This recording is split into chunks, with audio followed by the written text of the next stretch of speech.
Me escondí en mi coche, esperando a ver si mi mujer empezaba a coquetear con el vecino en el aparcamiento de mi casa. Todo esto pasó en menos de un mes y empezó un viernes por la noche. Estaba convencido de que Isabel, mi mujer, se comportaba de forma extraña solo por el estrés del trabajo. Estábamos sentados en la terraza, Sergio y yo, y de repente me dijo que había instalado nuevas cámaras. Vivimos en casas adosadas, su casa está al final del pasillo, la mía en la esquina y la de Andrés justo al lado de la nuestra. Andrés Vega, un vecino agradable que te presta herramientas y te ayuda con las cajas cuando subes del garaje. El que fumaba con Isabel en la puerta cuando subía con la compra. Ese mismo Andrés. El caso es que Sergio me dice muy serio que tiene que enseñarme algo sobre las cámaras, pero que es mejor hacerlo sin testigos. Me llega un mensaje de Isabel por WhatsApp diciendo que se va a retrasar en el hospital porque el cambio de turno de las enfermeras se ha alargado. Fuera una mentira piadosa o no, en ese momento lo leí sin rencor, aunque ella llevaba muchos días llegando tarde. Sergio dejó el móvil sobre la mesa, me miró extrañado y me preguntó si todo iba bien entre Isabel y Andrés. Le respondí que sí, que todo iba bien, que compartíamos pared y barbacoa, y que todo estaba bien. Entonces me dijo que no le gustaba nada lo que iba a ver, que lo había estado pensando durante 2 días, que incluso su mujer le había dicho que se ocupara de sus asuntos y se callara. Cuando pulsó play, el video se cargó y apareció una imagen del patio de nuestra casa por la noche, con los coches aparcados y la puerta del garaje abierta. Vi una silueta que se acercaba a un coche que reconocí inmediatamente como el mío, y otra que venía desde la casa de Andrés. Sergio dijo, agacha un poco la cabeza y mira con atención, porque ahora viene lo más interesante, y justo en ese momento, cuando las dos figuras se unieron, la pantalla se congeló por un instante. Ese segundo congelado fue curioso, porque mi cerebro intentó inventarse una versión amable antes de que el video siguiera. Pensé que igual era Isabel saludando a alguien, que tal vez ni era ella, que las cámaras de noche engañan. Luego el video continuó y ya no hizo falta inventarse nada. Era Isabel, con su coleta alta y la mochila del hospital, apoyada en mi coche, y era Andrés acercándose, demasiado cerca, con la sudadera gris que le había visto 1000 veces, pegando su cara a la de ella. No hubo duda. No fue un saludo, no fue un abrazo raro. Fue un beso largo, repetido, con las manos de él agarrándole la cintura y la de ella subiéndole al cuello. La fecha marcada en la esquina del video era de una semana antes, martes, 11:22 de la noche. Ese día Isabel me había mandado un mensaje diciéndome que se quedaba a hacer un informe con la supervisora. Yo estaba en casa viendo la Champions. Mientras yo estaba tirado en el sofá con una pizza fría, mi mujer se estaba comiendo la boca con el vecino en nuestro patio. Sentí cómo se me agarrotaban los brazos. Notaba los dedos rígidos alrededor del vaso, tanto que Sergio me lo quitó porque vio que lo iba a reventar sin querer. Me ardía la cara, pero no de vergüenza todavía, era más como una presión que me subía por el cuello y me nublaba la cabeza. Me entraron unas ganas muy físicas de levantarme y salir corriendo a casa, a cualquier sitio, pero las piernas iban flojas, como si pesaran el doble. Pedí otro video. Se lo pedí sin voz, solo levantando la mano. Sergio tragó saliva y dijo que había más, que por eso se había rayado. Pasó a otro clip, jueves por la tarde, luz todavía, ella llegada en su coche, él saliendo del suyo, miradas rápidas alrededor, otro beso rápido junto al maletero. Lo peor no fue el beso. Lo peor fue la forma de moverse, la confianza, esa rutina de quien ya ha repetido la escena más veces. Ahí apareció el siguiente giro. Sergio me confesó que quien vio primero el video fue su mujer, porque las cámaras las habían puesto por los chavales que rompían cosas por la noche. Que estuvieron discutiendo si decirme algo o no, que incluso pensaron en borrar los clips para quitarse el problema. En su cabeza se estaban metiendo en el centro de una bomba. Yo escuchaba eso y sentía cómo me crujía la mandíbula de apretar tan fuerte los dientes. No dije gracias ni nada, solo le pedí que me lo mandara todo. Mientras me pasaba los archivos por AirDrop vi que Isabel volvía a escribirme que se le iba a alargar la guardia y que no la esperara despierto. Miré la hora. Eran las 10:15 de la noche. El hospital estaba a 15 minutos. El GPS compartido que usábamos para cuando ella volvía tarde marcaba su ubicación curiosamente sin actualizarse desde las 9:30. Otra pieza que no encajaba. En ese momento no me puse a llorar ni a gritar. Me quedé muy quieto, con la espalda clavada en la silla, notando el corazón en la garganta. Le dije a Sergio que iba a necesitar que guardara las copias, que igual esto iba para largo. Él asentía sin saber dónde meterse. Yo ya estaba pensando en otra cosa. Si el martes pasado habían usado el patio, esa noche podían repetir. Se me cruzó una idea clara por la cabeza, limpia, sin demasiadas palabras. Esa noche no iba a dormir. Esa noche iba a esperar en el parking con la cámara del móvil grabando desde el coche. Llegué al garaje de casa sobre las 11:45 y aparqué en una esquina, con las luces apagadas y el motor también. Tenía el móvil apoyado en el salpicadero, con la cámara apuntando a la rampa. El parking de nuestro bloque es estrecho, 2 hileras de coches y la puerta automática que da a la calle. Olía a gasolina y a humedad y yo tenía las manos pegajosas, aunque llevaba media hora sentado sin moverme. Miraba cada pocos segundos el reloj del coche. A las 11:20 escuché el ruido de la puerta. Noté el cuerpo en tensión, como si me hubiera enchufado a la corriente. Bajó primero el coche de Isabel, reconocí el sonido del motor y luego los focos. Se detuvo en su plaza, pegada a la mía. Yo esperaba ver la silueta de Andrés detrás, o su coche, o algo. La puerta del garaje se cerró y por un momento solo se oía el tic del motor de mi coche enfriándose. Ella apagó el suyo. No bajaba. Cuando por fin abrió la puerta, vi a Andrés levantarse del asiento del copiloto. Tenía la sudadera gris de siempre, capucha bajada, y una sonrisita que me disparó el pulso.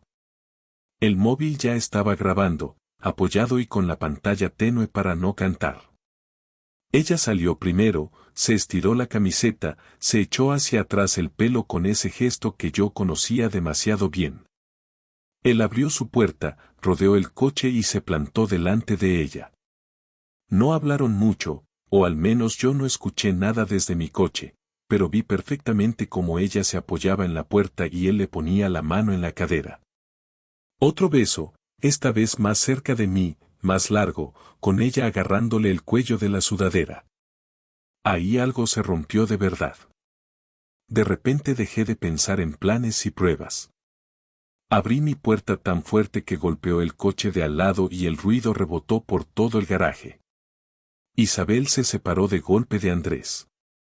Él tardó un segundo en entender quién era el tipo que venía hacia ellos. Cuando me reconoció se le borró la sonrisa. Yo no grité mucho, pero cada palabra me salía entrecortada. Le pregunté a Isabel con quién se había pasado de guardia esa noche. Le pregunté si el hospital ahora tenía aparcamiento privado en nuestro bloque. Le pregunté a Andrés si le parecía normal pegarse a mi mujer en el garaje como si esto fuera un hotel barato. Isabel intentó acercarse, ponerme la mano en el pecho, decir que podíamos hablar arriba. Aparté su mano. Noté que me temblaban los antebrazos y que me costaba enfocar bien la cara de él, como si hubiera niebla. El primer intento de excusa fue que habían bajado juntos porque justo coincidieron en la calle. Le recordé los vídeos del patio. Le dije que los tenía, que los había visto ya 3 veces. Ahí se le cayó la cara al suelo.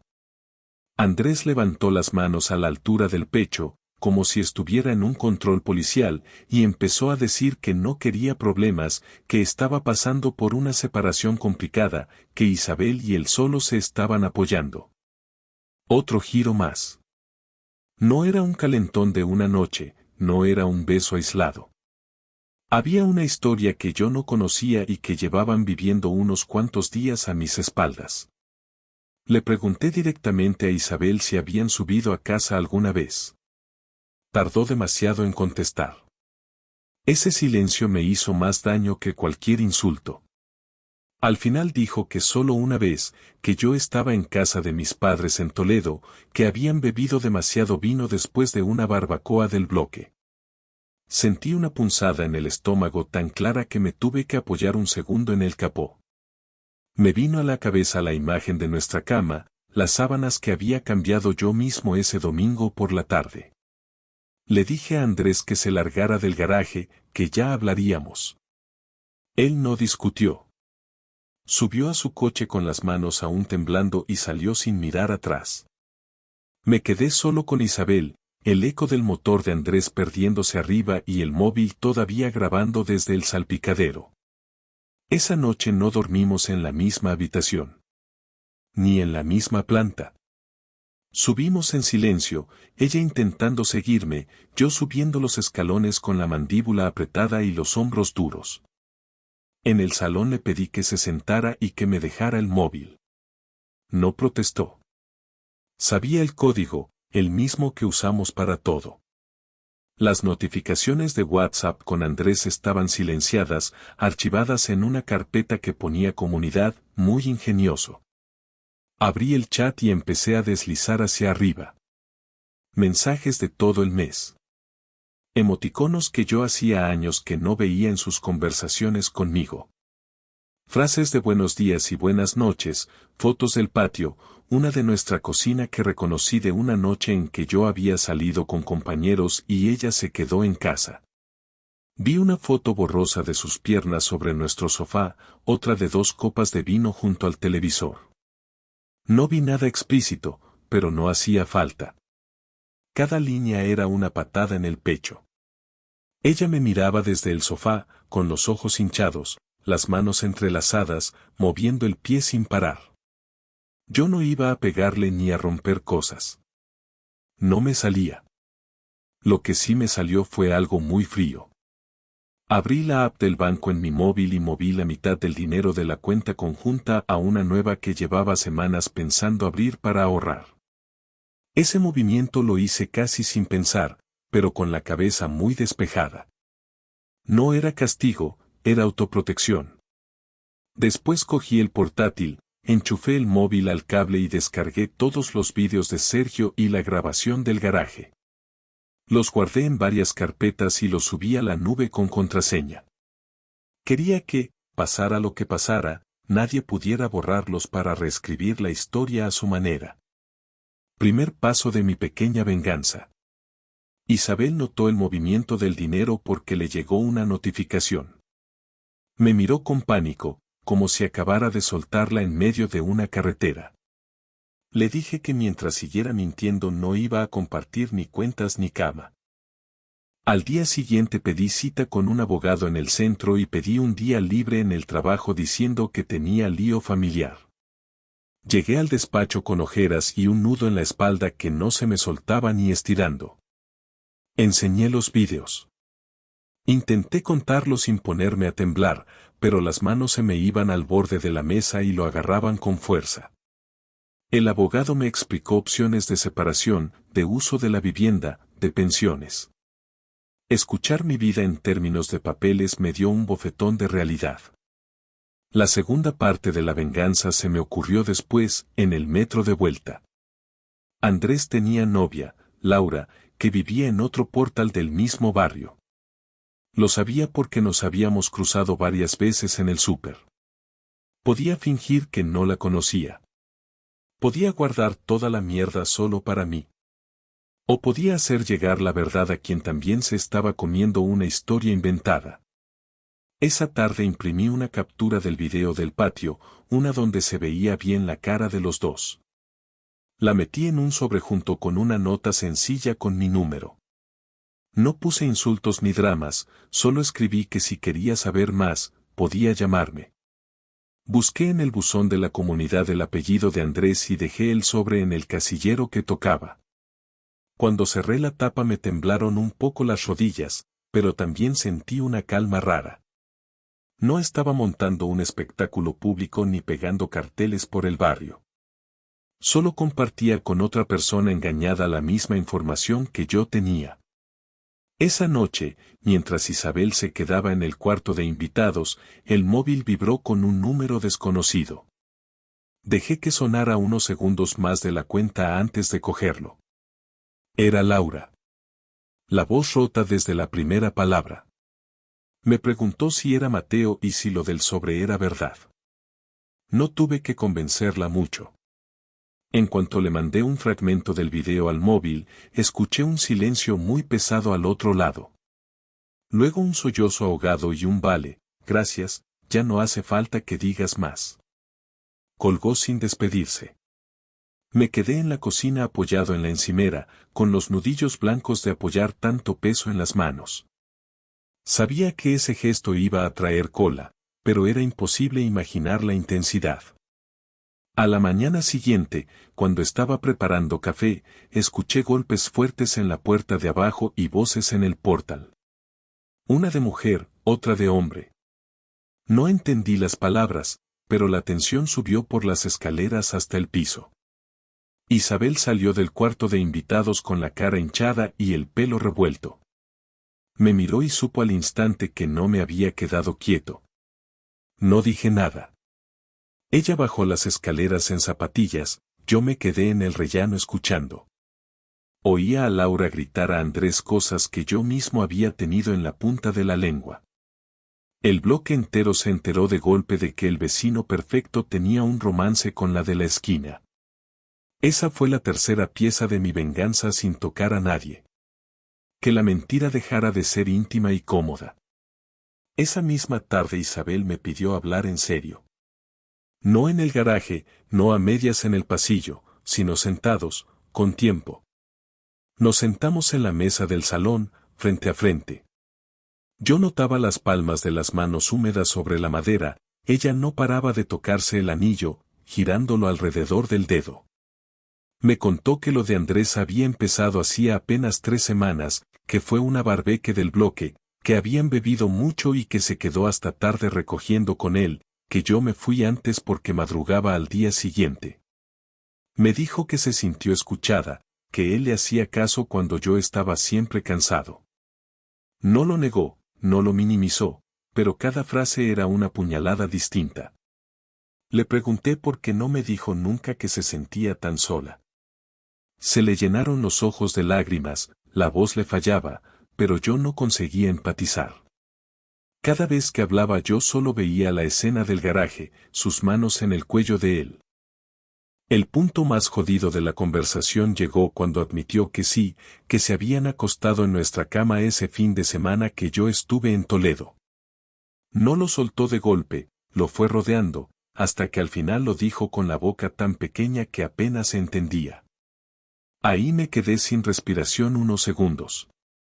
Noté un calor en la cara y una sensación muy física en el estómago, como si me hubieran dado un rodillazo.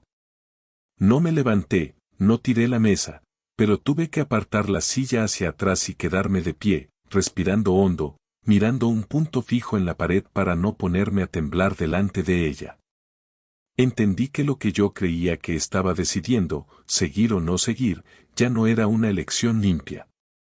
Había una línea que se había cruzado en mi casa, en mi cuarto, sobre mis cosas.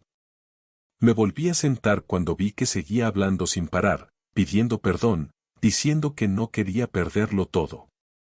Le dije que la decisión no iba a ser en caliente, que necesitaba un plan, no una reacción. Le pedí que durante unos días siguiéramos en la misma casa pero como 2 personas distintas. Cada uno en un cuarto, cada uno con su clave del móvil, cada uno con su espacio. El cliffhanger no fue una palabra, fue el correo del abogado entrando en mi bandeja mientras ella aún se secaba las lágrimas. Han pasado 4 semanas desde el primer video de Sergio. Si lo piensas parece poco tiempo para desmontar un matrimonio de 10 años, pero todo se ha comprimido como cuando cierras una maleta a presión. Ahora estoy en un piso pequeño de alquiler cerca del metro, con las paredes aún medio vacías y las cajas sin abrir del todo.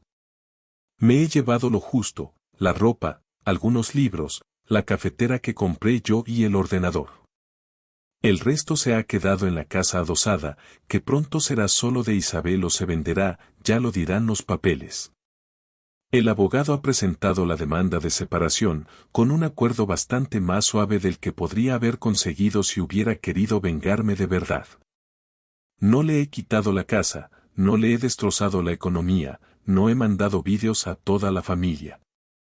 Solo he dejado claro dónde estaba el límite y qué pasaba cuando alguien lo cruzaba. Andrés y Laura han roto, él ya casi no se deja ver por el bloque. Me lo contó Sergio en un audio, medio enfadado por lo que ha pasado en la comunidad, medio aliviado porque por fin se supo todo.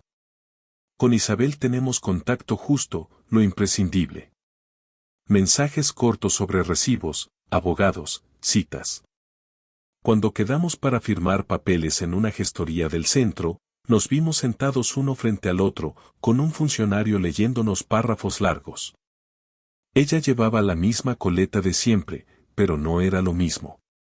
Yo noté que ya no podía verla como antes, ni como enemiga ni como amiga.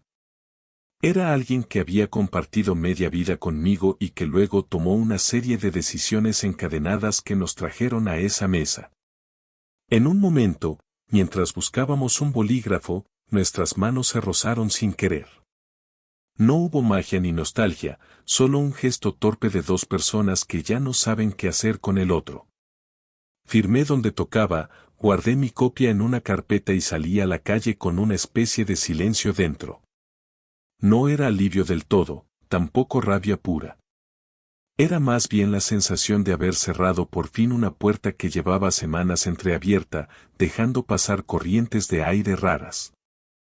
Lo que he aprendido de todo este mes es bastante simple.